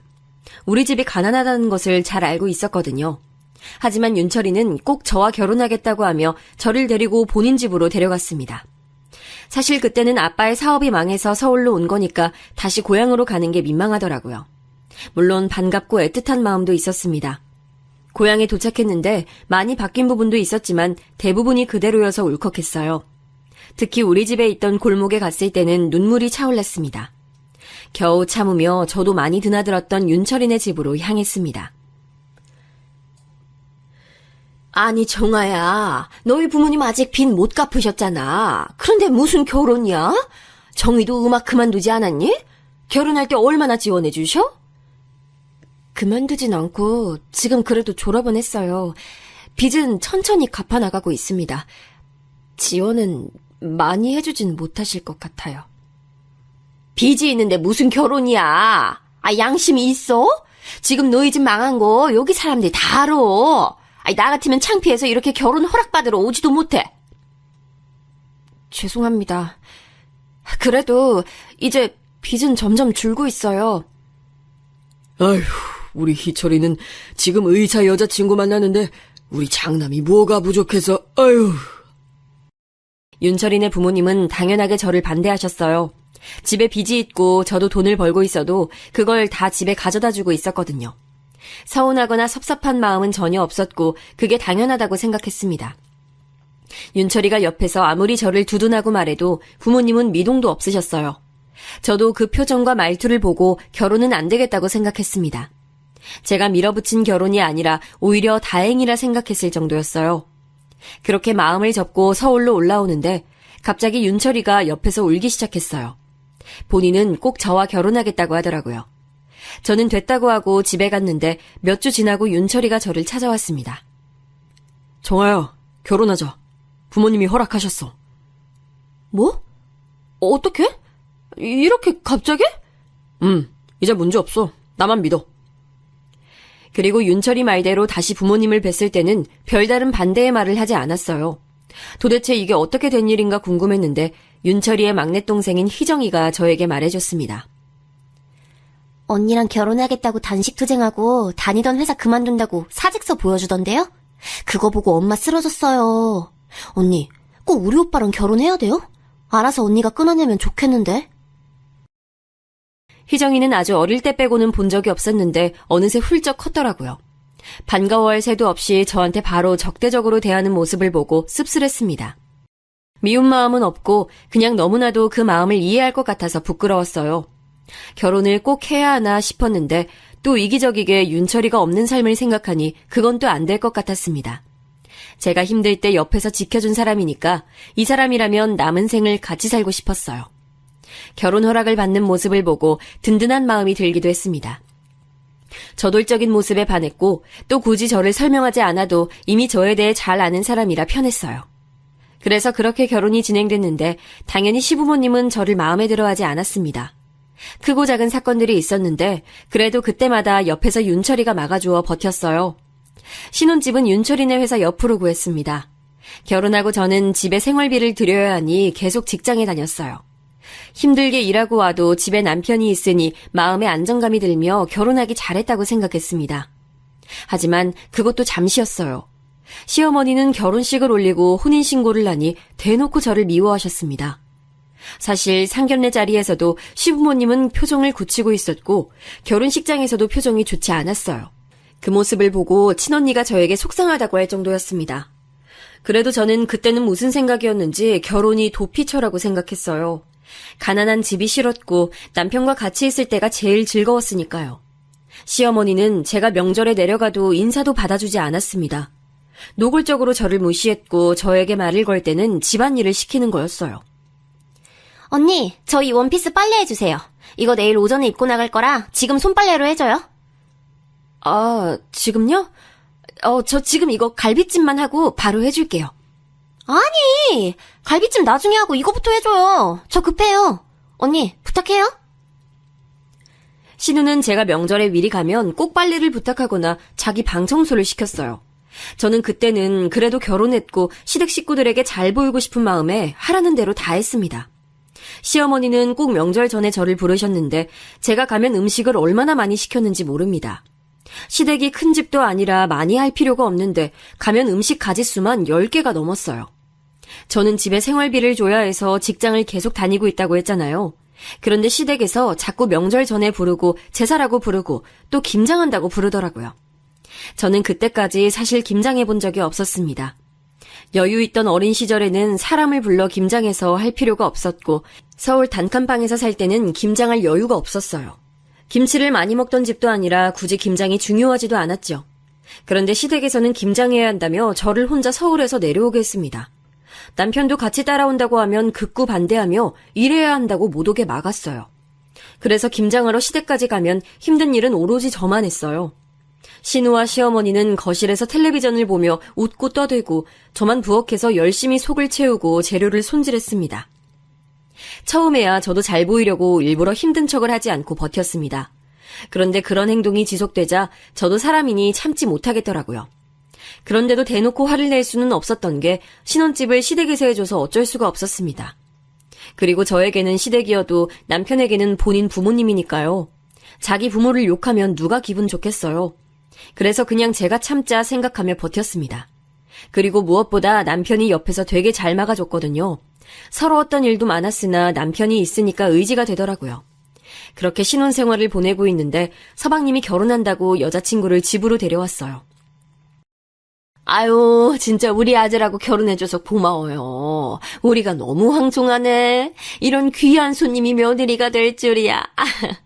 난 사귈 때만 해도 진짜 결혼할 줄 몰랐어. 아니에요. 저는 사람 됨됨이가 아주 중요하다고 생각해요. 희철 씨는 친절하고 다정하고 무엇보다 저희 부모님에게 잘해서 좋아요. 저는 대놓고 미워하시던 시부모님이 의사 동서에게는 납작 엎드려서 마치 하인처럼 우리 집에 와줘서 고맙다고 하더라고요. 이해가 아예 되지 않던 것은 아니에요. 결혼 당시 우리 집은 빚이 많았고 또 단칸방에서 넷이 살던 시절이라 그럴 수도 있죠. 하지만 씁쓸한 마음은 어쩔 수가 없었습니다. 하지만 명절이나 제사 때 자꾸 비교하는 시어머니가 달갑진 않았죠. 예, 빨리 전 구워. 둘째 며느리 오기 전에 다 해야 돼. 얼마나 바쁜 몸인지 너 알지? 언니, 저 이거 손빨래 부탁해요. 그리고 옷장 청소도요. 시댁 식구들은 의사 동서는 귀한 손님이고 저는 여전히 그냥 며느리였어요. 그럴 때마다 속사정을 말하고 싶었는데 남편이 하도 힘들어하니 그러지도 못했습니다. 제가 가장 힘들 때 옆에서 도움을 줬던 사람이니 내칠 수가 없었어요. 그렇게 몇 년이 지나고 아이를 낳았는데 첫째의 성별은 딸이었습니다. 아기가 바로 생기지 않아 오래 기다렸던 아이라 남편과 저는 그냥 아이가 생겼다는 기쁨에 성별이 중요하지 않았어요. 하지만 시어머니는 손주가 아들이 아니라고 병원에도 오지 않았습니다. 시아버지도 대를 이으려면 아들이 있어야 한다고 다음엔 노력해서 아들을 낳으라고 하셨어요. 아이의 성별이 노력해서 될 일이 아닌데 저런 말씀을 하시니 속상했습니다. 그래도 남편이 너무 좋아하고 친정에서도 좋아하니 좋은 반응만 보려고 했어요. 아이를 낳고 저는 체력적으로 힘들어서 직장을 그만두게 됐습니다. 마침 그때 아버지와 어머니도 빚을 다 갚아서 제가 더 친정에 도움을 주지 않아도 됐거든요. 다행이라 생각하고 저는 집에서 육아에 전념했습니다. 남편이 대기업에 다녔으니 돈이 그렇게 부족하진 않았지만 확실히 아이를 낳으니 예전보다 넉넉하진 않았어요. 그래도 셋이 행복하게 살면 된다고 생각하며 버텼습니다. 아이를 데리고 시댁에 가면 시부모님은 우리 첫째가 딸이라는 이유로 잘 알아주지도 않았어요. 심지어 신우는 우리 딸의 울음소리가 시끄러우니 밖에 나가서 달래라고 하기도 했습니다. 딸이 장소가 바뀌면 심하게 우는 특징이 있었는데 시댁에 가면 유독 그게 심했거든요. 그래서 시댁에 갈 때마다 저는 또 어떤 소리를 들을까 걱정됐습니다. 나중엔 너무 긴장해서 시댁에 가기 전날부터 편두통이 와서 약을 먹었어요. 심한 경우엔 고속도로에서 토까지 할 정도였습니다. 그걸 보고 남편이 중재를 많이 해줬어요. 저를 대놓고 미워하는 시부모님이어도 남편 덕분에 버틸 수가 있었습니다. 그 모습을 보고 결혼하길 잘했다고까지 생각했어요. 그리고 의사 동서도 아기를 낳았는데 아이의 성별은 딸이었습니다. 저는 시부모님이 워낙 옛날 분들이고 또 남아 선호 사상이 강한 분들이라 당연히 별로 반기지 않을 줄 알았어요. 실제로 우리 딸을 낳았을 때는 병원에도 오지 않았으니까요. 그런데 시부모님은 의사 동서가 아기를 낳자 무려 조리원 비용도 내주시고 선물을 어마어마하게 해주더라고요. 백화점에 가서 아기 옷을 사서 선물하고 동서에게 준다고 전국을 뒤져 사내 진미를 구해오셨습니다. 명절에 동서가 아기를 데리고 왔더니 시어머니는 너무 예쁘다고 손에서 놓지를 못하더라고요.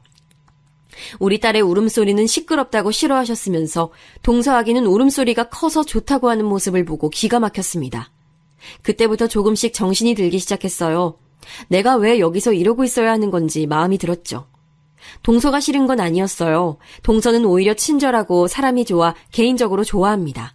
그냥 너무 확연하게 다른 시댁 식구들의 반응에 상처를 입은 거였죠. 의사 엄마라서 그런가 아이가 발달이 진짜 빠르네. 너무 예쁘다. 다정이는 그렇지 않았거든. 역시 유전자가 이래서 이렇게 중요해. 어머니, 저 때는 아이들 발달 다 비슷해요. 다정이도 제가 볼 땐 빠른 편이에요. 다정이는 저희 딸 이름이에요. 우리 딸도 똑같은 발달 과정을 거쳤고 심지어 발달이 빨라 기관에서도 칭찬을 들었던 아이인데 시어머니는 꼭 우리 딸과 동서 딸을 비교했습니다. 그럴 때마다 그래도 동서는 아니라고 아이들 발달은 다 똑같다고 나서더라고요. 만약 동서까지 나서서 동조했으면 저는 참지 못했을 거예요. 다행히 동서는 정상이라 제가 기분이 상한 것을 눈치채고 항상 뒤에서 제 기분을 풀어줬어요. 그 모습을 보며 저는 속으로 시댁은 무슨 복이 있어서 저런 천사 같은 사람이 들어온 건지 의문이 들었답니다. 그렇게 시간이 지나고 저는 둘째를 낳았는데 둘째는 다행히 성별이 남자였습니다. 남자 손주를 안겨줬더니 시아버지는 바로 태도를 바꾸셨어요. 그전까진 저를 마음에 들어하지 않았는데 아들을 낳으니 갑자기 용돈을 주시더라고요. 시어머니와 신우는 그래도 약간 적대적이었습니다. 그래도 시아버지 태도가 바뀌니 제 마음이 한결 편해졌어요. 이런 식으로 가면 갈수록 미운 정도 정이라고 정들면 괜찮겠지 생각하며 지내던 어느 날이었습니다. 갑자기 남편이 저에게 폭탄 발언을 했어요. 사업? 절대 안 돼, 여보. 잘 생각해봐. 우리 친정 어쩌다 집안이 기울었어. 잘 다니던 대기업을 왜 그만둬? 왜 그래? 우리 애들 아직 너무 어려. 이제 들어갈 돈이 얼마나 많은데. 내가 아주 예전부터 생각하던 거야. 대학생 때부터 생각했어. 나 한 번만 믿어줘. 실망하게 하지 않을게, 정아야. 한 번만, 제발. 첫째가 유치원생이고 둘째가 갓 돌이 지났을 땐데 남편은 잘 다니던 직장을 그만두겠다고 하더라고요. 그러면서 사업을 시작할 거라고 하는데 눈앞이 깜깜했습니다. 사업이란 게 잘 되면 물론 좋아요. 그런데 보증으로 그 잘 나가던 사업을 다 날린 사람을 아주 가까이에서 본 저는 응원할 수 없었어요. 제가 반응이 좋지 않자 남편은 저를 설득하기 시작했습니다. 사업 계획서도 보여주고 자기가 어떤 식으로 관리할 건지 아주 상세하게 보여줬어요. 그걸 보며 저는 속으로 이제껏 제가 힘들 때마다 남편이 옆에서 도움을 줬던 게 생각났습니다. 부부라는 게 이렇게 힘들 때 서로 버티며 의지해야지 생각하며 결국 허락하게 됐죠. 다만 한 가지 부부간의 약속이 있었어요. 남편이 직장을 그만두고 사업을 시작했다는 것을 양가 어른들에겐 비밀로 하기로 했습니다. 안 그래도 우리 집이 사업하다 빚이 생겨 고향을 떠났잖아요. 그래서 시부모님은 사업에 관한 얘기가 나오면 눈에 띄게 표정을 굳히셨거든요. 만약 남편이 사업을 시작하게 됐다는 소식을 들으면 지원해주던 금액도 끊긴다고 생각했습니다. 실제로 시아버지가 제가 둘째로 아들을 낳자 지원을 많이 해주셨거든요. 남아 선호 사상이 심하신 분이라 오히려 다행이었죠. 하지만 시아버지는 워낙 성격이 불같은 분이라 사실을 알게 되면 바로 끊겨도 이상하지 않았습니다. 한 번 아니면 끝까지 아닌 성격이라는 것을 저도 알고 남편도 알고 있었거든요. 그렇게 남편은 그렇게 퇴직하며 받은 퇴직금과 그동안 모은 돈으로 사업을 시작했습니다. 그리고 예상하셨겠지만 사업은 잘 되지 않았어요. 처음엔 어떻게 처음부터 잘하냐고 다독였습니다. 하지만 그게 지속되며 점점 생활이 힘들어졌어요. 결국 저는 아이들이 학교에 가면 식당에 가서 일하고 또 틈틈이 집에서 옥수선을 종종 하며 용돈을 벌었습니다. 또 아주 다행히 그때 친정아버지가 예전에 알던 분들과 작게 일을 시작하셨는데 그게 잘 풀리고 있었어요. 예전처럼 크게 일하진 않았어도 적어도 먹고 사는 데는 문제 없었습니다. 나중에 제가 너무 힘들어서 친정엄마에게 사실을 터놓았더니 엄마가 남자들은 다 사업하는 병에 걸린다고 하셨어요. 그러면서 아버지 몰래 저에게 용돈을 종종 주어 그걸로 버틸 수 있었습니다. 시아버지도 아이들이 크며 지원을 점점 줄이셨고 나중에 둘째가 학교에 가니 완전히 지원을 끊으셨어요. 사실 그때까지 용돈을 주신 것만으로도 너무 감사하니 불만은 없었습니다. 남편의 사업은 잘 될 기미가 보이지 않았는데 그래서 저는 남편이 다시 취직하는 것을 바랐죠. 하지만 남편은 다음번엔 잘 풀릴 것 같다고 완강하게 거절했습니다. 가져오는 돈이 없으니 고생은 제가 하기 시작했어요. 어린 남매를 집에 두고 밖에서 식당에서 일하고 새벽엔 신문과 우유 배달을 했습니다. 아마 그때 친정에서 도움을 주지 않았다면 바로 굶어 죽었을 거예요.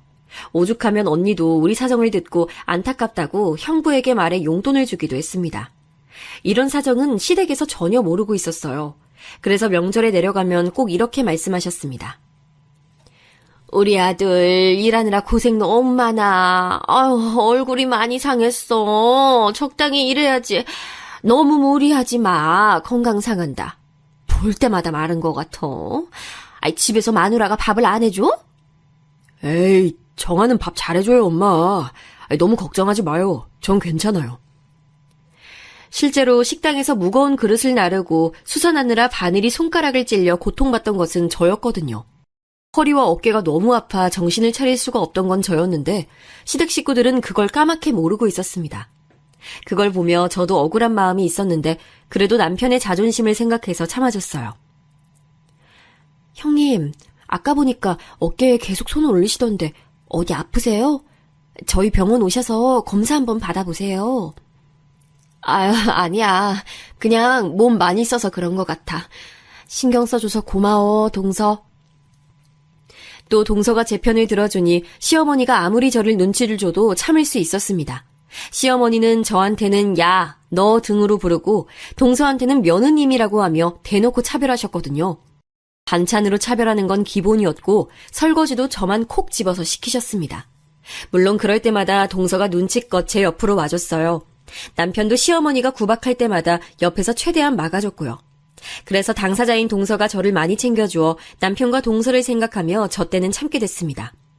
하지만 제 기대와 달리 남편은 모아두었던 돈을 다 쓰고 심지어 빚까지 만들어 왔습니다.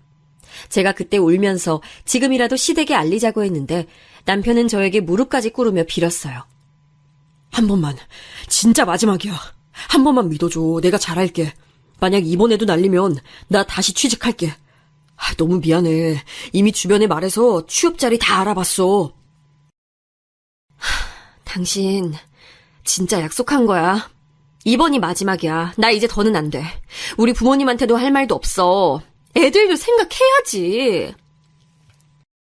저는 남편을 믿었기에 마지막 기회를 줬습니다. 그런데 남편은 그 마지막 기회도 대차게 날렸어요. 빚이 생겼고 아무리 냉정하게 판단해도 우리 부부가 노력한다고 갚을 수 있는 금액은 아니었습니다.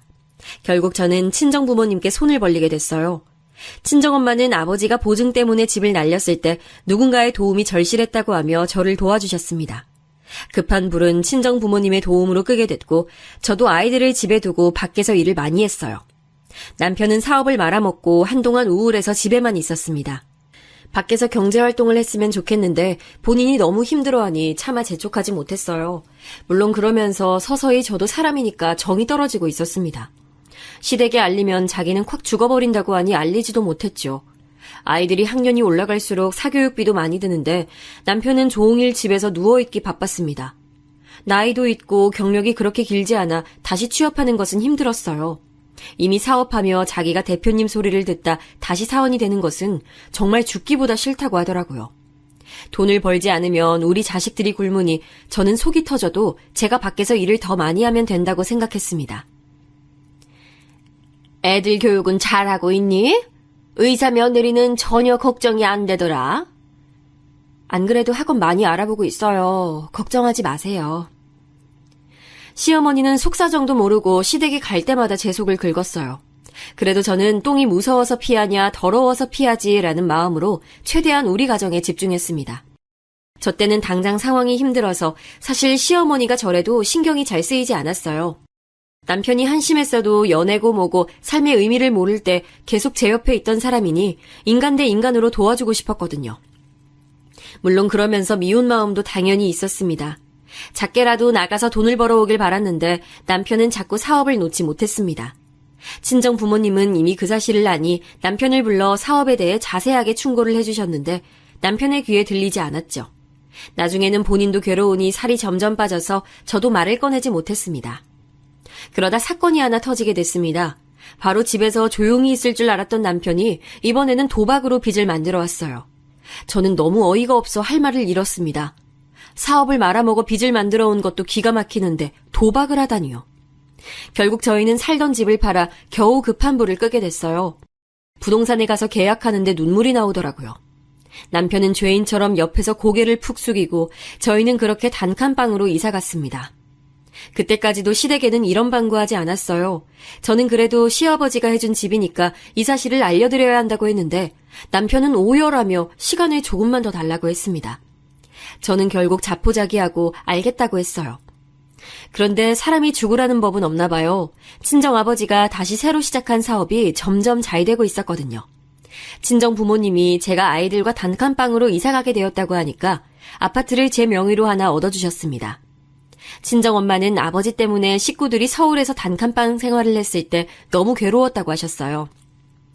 그러면서 당신 딸인 제가 그렇게 사는 것을 원하지 않는다고 하셨습니다. 아직 아이들도 다 성인이 아니고 한창 학교에 다니는 학생이라 아파트에서 키우라고 하셨죠. 저는 너무 감사해서 그저 눈물만 흘렸습니다. 남편에게도 제발 이제 정신 차리고 작은 회사라도 들어가라고 했어요. 남편도 친정 도움 덕분에 그래도 평범하게 살 수 있다는 것을 깨달았는지 뭐라도 해보려고 하더라고요. 하지만 앞서 말했듯 이미 익숙해진 생활에 쉽게 일을 구하지 못했습니다. 정확히 말하면 어떻게 합격은 해도 거기서 버티질 못하겠더라고요. 한두 달 다니고 그만두고 그런 상황이 반복되고 경력은 쌓이지 않으니 나중엔 취업 자리도 없었습니다. 그때 마음속으로 많은 생각이 들었죠. 아무리 제가 힘들 때 옆에 있어준 사람이어도 계속 이렇게 살아야 하나 근본적인 생각에 괴로웠습니다. 아무리 본인이 하기 싫어도 아내와 아이들이 힘들어하는데 저 같으면 남편처럼 저러지 못하겠다는 생각이 머릿속을 지배했어요. 한심하다는 생각도 들고 남편이 없으면 제가 아이들을 오히려 더 잘 키울 수 있다는 생각도 했습니다. 아빠 놀아줘. 이거 나랑 같이 하자. 텔레비전 그만 보고 나랑 같이 놀자. 아빠 지금 피곤해. 엄마랑 해. 아니면 언니랑 가서 놀아. 남편은 심지어 아이들이 놀아달라고 말해도 거절했습니다. 하는 것도 없으면서 저렇게 아이들과 놀아주지도 못하니 제 마음의 불만은 커졌어요. 그래서 이혼 생각이 들어 친언니와 얘기도 많이 했습니다. 그런데 그때는 무슨 마음인지 너무 어릴 때부터 옆에 있던 사람이 없어진다는 생각에 도저히 그럴 자신이 없더라고요. 만약 소꿉친구가 아니었으면 저 때 헤어졌을 것 같아요. 미운 정도 정이라고 하잖아요. 그래서 남편이 마음에 들지 않아도 꾸역꾸역 버티고 있었어요. 버티면 좋은 날이 반드시 올 거라는 믿음도 있었습니다. 우리 친정아버지가 그랬던 것처럼 남편도 다시 재기할 수 있겠다고 생각했어요. 그러다 제 인생을 뒤흔드는 사건이 크게 터졌습니다. 유난히 얄미웠던 신우가 결혼한다는 소식을 들었습니다. 고향에서 쭉 살던 신우는 고등학교 동창하고 결혼하게 됐다고 하더라고요. 둘 다 고향이 같고 동네도 같아 주민들도 많이 온다고 시어머니는 말씀하셨습니다. 그러면서 축의금 얘기도 꺼내셨어요. 사실 신우만 생각하면 저는 축의금을 주고 싶지 않았습니다. 제가 명절에 내려갈 때마다 기다렸다는 듯 빨래를 부탁하고 시어머니가 옆에서 저에게 뭐라 하면 말리는 듯하며 자기가 더 얄미운 말을 했거든요. 왜 뭐라 하는 시어머니보다 말리는 신우가 더 얄밉다는 유명한 말 아시죠? 딱 그런 상황이었어요. 특히 의사 동서가 들어오며 신우는 대놓고 저와 동서를 비교하기도 했어요. 아니 태도부터가 달랐습니다. 저는 대놓고 왜 우리 오빠랑 결혼하냐고 비꼬던 사람이 의사 동서에게는 옆에 딱 붙어서 말투에 애교가 장난이 아니었거든요. 그걸 보며 안 그래도 웃겼는데 그래도 결혼하는 것을 보니 잘됐다 싶었죠. 축하하는 마음과 달리 결혼하면 명절에 더 얼굴을 보지 않아도 되니까요. 그런데 신우만 생각하면 주고 싶지 않아도 문제는 시아버지였어요. 시아버지는 제가 둘째로 아들을 낳고 지원을 꽤 해주셨거든요. 그때 남편이 사업한다고 난리칠 때라 시아버지 지원금이 없었으면 버티기 힘들었을 거랍니다. 그래서 저는 원래 일하던 식당과 더불어 주말까지 아르바이트 했어요. 일손이 모자랄 때 연락달라고 미리 사장님들께 말해놓고 그럴 때마다 나갔습니다. 심지어 공장에 가서 일일 단기로 일도 했습니다. 그렇게 잠도 줄이고 밥 먹는 시간도 아껴가며 돈을 50만 원을 모았어요. 남편에게는 돈 나올 구석이 없던 걸 알고 있어서 부탁하지 않았습니다. 이제는 남편이 밖에서 제가 벌어온 돈을 날리지 않길 바랄 지경이었어요. 그리고 신우 결혼식 날이 됐습니다. 역시 둘 다 같은 고향이라 하객들이 정말 많이 왔더라고요. 정신없는 결혼식장에서 최대한 많이 웃고 도울 일이 있으면 도왔어요. 웨딩드레스를 입은 신우를 보니 그래도 이왕 결혼하는 거 잘 살길 바랐죠. 그리고 봉투에 50만 원을 넣고 기쁜 마음으로 추기를 했습니다. 의사 동서와 서방님도 마주쳤는데 동서는 역시나 친절하게 인사를 하더라고요. 그래서 그날은 되게 기분이 좋았어요. 문제는 신우가 신혼여행에 다녀오고 같이 시댁에서 모인 날이었습니다. 시부모님이 아이들도 다 데리고 내려오라고 하시더라고요. 저는 우리 시댁 식구들만 모일 줄 알고 갔더니 신우가 신혼여행에서 선물을 사왔다고 하며 친척들까지 다 불렀습니다. 이건 첫째 새언니 거예요. 특별히 고른 거니까 소중하게 간직해줬으면 좋겠어요. 네, 고마워요. 아, 핸드크림이네요? 신우가 준 선물을 봤더니 그냥 길거리 화장품 가게에서도 살 수 있는 핸드크림이었어요. 저도 아는 브랜드라 가격을 이미 알고 있었죠. 축의금을 50만 원을 냈는데 하나에 5천 원짜리 핸드크림은 너무하지 않나 싶었습니다. 그래도 선물이니까 표정 관리를 겨우 하며 일부러 더 웃었어요. 하지만 이상하게 시어머니 표정이 좋지 않았어요. 저는 또 뭐가 문제지 생각했지만 그게 저에 대한 문제일 줄은 몰랐습니다. 딱히 거슬리게 행동하지 않았거든요. 그런데 시어머니가 신우가 저와 동서에게 선물을 줄 때 갑자기 말을 꺼내셨어요. 아니, 근데 첫째 너는 그걸 받을 자격이 있나? 네? 그게 무슨 말씀이세요? 축의금도 겨우 50만 원 냈더라. 넌 그 돈 내면서 창피하지도 않어? 네 동서는 무려 2천만 원을 줬는데 50만 원이 뭐니? 아유, 내가 진짜 창피해서 어디 가서 말도 못하겠더라. 네? 2천만 원이요? 동서, 그게 진짜야? 동서는 당황했는지 말을 안 하더라고요. 저는 그래도 좋은 마음으로 축의를 했던 거라 민망하고 기분이 좋지 않았습니다. 그래서 결혼하고 처음으로 시어머니 말에 대꾸했어요. 어머님, 그래도 저도 열심히 돈 벌어서 드린 거예요. 그렇게 말씀하시면 제가 기분이 좋지 않아요. 네가 기분이 안 좋으면 어쩔 건데. 아니, 차이가 나도 너무 많이 나잖아. 저는 동서가 그렇게 돈을 많이 낼 줄은 전혀 몰랐어요. 그동안 속으로 꾹꾹 참아왔던 감정이 폭발적으로 터지게 됐습니다. 남편하고 사이도 좋지 않았는데 시어머니까지 저러니까 저도 참을 수가 없더라고요.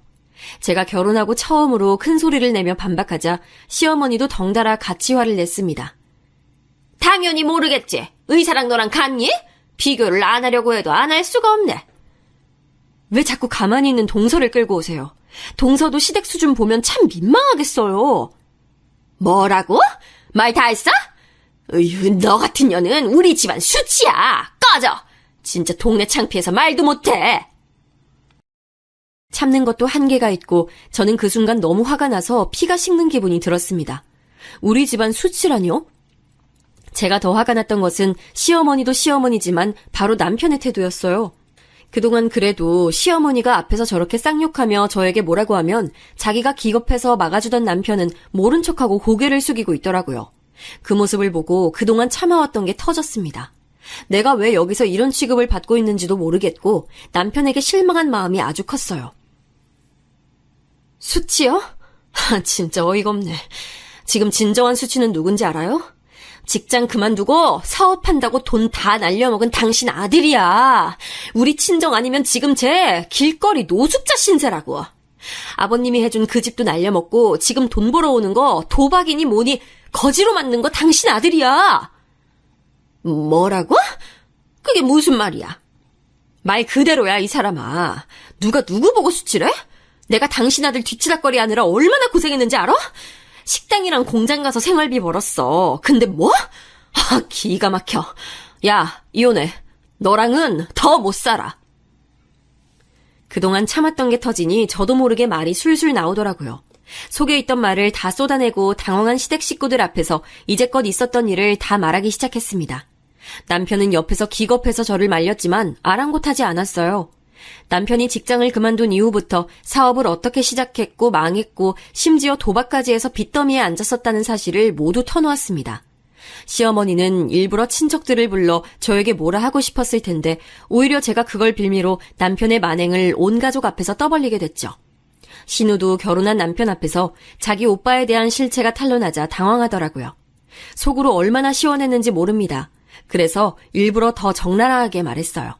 우리 부모님이 아니었으면 우리는 지금 단칸방에서 밥도 굶으며 살고 있을 거라고 하고 그동안 제가 신문 배달까지 하며 살았다고 하나도 빠짐없이 말했죠.